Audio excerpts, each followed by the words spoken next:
আমরা প্রবাসী বাংলাদেশিদের ভোট নিশ্চিত করতে চাই। প্রধান নির্বাচন কমিশনার কাজী হাবিবুল আওয়াল বলেছেন, আগামী জাতীয় নির্বাচনে প্রবাসীদের ভোটদান নিশ্চিত করতে ইসি প্রতিশ্রুতিবদ্ধ। সীমিত পরিসরে পাইলটিং আকারে হলেও এবারের নির্বাচনেই প্রবাসী ভোটারদের অন্তর্ভুক্ত করতে চায় নির্বাচন কমিশন। মাননীয় প্রধান উপদেষ্টা জাতির উদ্দেশ্যে দেয়া ভাষণে প্রবাসী বাংলাদেশিদের ভোটের ব্যাপারে সুনির্দিষ্টভাবে কিছু বক্তব্য তুলে ধরেছেন। ৮ মার্চ ইসির উদ্যোগে প্রবাসী ভোটারদের জন্য ভোটদান উপযোগী পদ্ধতি নির্ধারণ সংশ্লিষ্ট বিশেষজ্ঞ কর্মশালায় তিনি কথা বলেন। শুধুমাত্র পোস্টাল ব্যালটের মাধ্যমে ভোট দিতে পারেন। এই 4 ধরনের ভোটারের মধ্যে প্রবাসী ভোটার হচ্ছে একটি।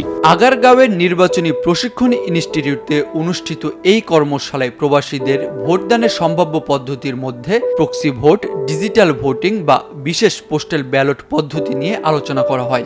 এবার আশ্বাস নয়, আমরা বাস্তবায়ন করতে চাই এবং তিনি এটাও বলেছেন যে আমাদেরকে একটি নির্ভরযোগ্য ব্যবস্থা উদ্ভাবন করতে হবে।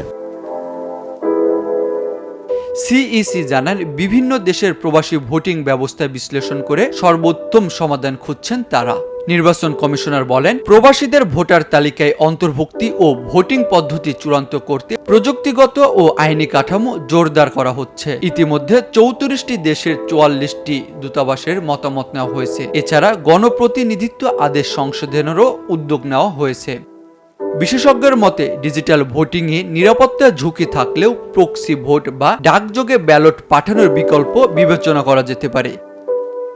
ইসি সূত্রে জানা গেছে, যেসব দেশে বাংলাদেশিরা বেশি সংখ্যায় বসবাস করেন, এই রকম কয়েকটি দেশ পাইলটিং ভোটের জন্য বাছাই করা হতে পারে।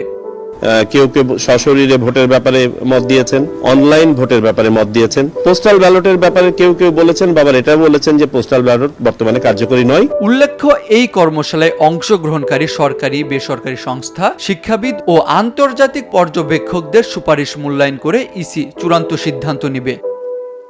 আমরা প্রক্সি ভোট যেটা সাজেস্ট করতে, এটা শুধুমাত্র প্রবাসীদের জন্য সাজেস্ট করছি, আর বাংলাদেশিদের জন্য তো পোস্টাল ব্যালট সিস্টেম আছে। এই সিদ্ধান্ত অনুসারে আগামী কয়েক মাসের মধ্যে প্রবাসী ভোটিং এর রূপরেখা প্রকাশ করা হতে পারে বলে জানা গেছে। প্রসঙ্গত, প্রবাসী ভোটার অধিকার বাস্তবায়ন হলে বাংলাদেশের গণতান্ত্রিক প্রক্রিয়ায় এটি একটি ঐতিহাসিক মাইলফলক হবে বলে মনে করছেন বিশ্লেষকরা।